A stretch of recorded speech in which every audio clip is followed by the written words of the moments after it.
পরিবর্তনের বার্তা নিয়ে ত্রয়োদশ জাতীয় সংসদ নির্বাচনে এবার জয় ছিনিয়ে আনলেন বেশ কয়েকজন আলোচিত তরুণ। বিএনপি জামায়াত উভয় জোট থেকেই বিজয়ী হয়েছেন তরুণরা। চমক দেখিয়েছেন নারী নেত্রীরাও। সরাসরি প্রতিদ্বন্দ্বিতায় এবার বিজয়ী হয়েছেন 7 নারী। অনেকেই ধরে রেখেছেন পিতার আসন। নতুন পুরনোর সমন্বয়ে গঠন হতে যাওয়া সংসদ কতটা শক্তিশালী হয় সেটি এখন দেখার অপেক্ষায়। সাদিয়া কানিজের রিপোর্টে থাকছে বিস্তারিত। RFL gas stove hassle free auto ignition নিশ্চিত করে ঝামেলাহীন রান্না। আরএফএল গ্যাস স্টোভ নিরাপদ ও ঝামেলাহীন। নির্বাচনে জয়ী হয়ে বিএনপি সহ বিভিন্ন রাজনৈতিক দলের নবীন নেতারা প্রথমবারের মতো সংসদে প্রতিনিধিত্ব করতে যাচ্ছেন।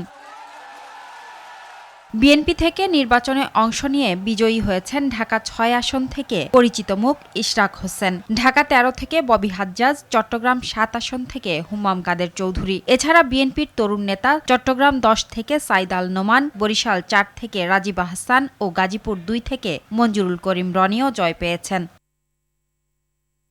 নতুন বন্দোবস্তের বার্তা নিয়ে জুলাই আন্দোলনে সম্মুখ সারিতে অংশ নিয়েছিলেন এনসিপির বিজয়ী নেতারা। তাদের মধ্যে নাহিদ ইসলাম, হাসনাত আব্দুল্লাহ, আক্তার হোসেন ও হান্নান মাসুদ অন্যতম। তারুণ্যের ব্যালট বিপ্লবে নিকটতম প্রতিদ্বন্দ্বীর সঙ্গে বিশাল ব্যবধানে জিতেছেন কেউ কেউ।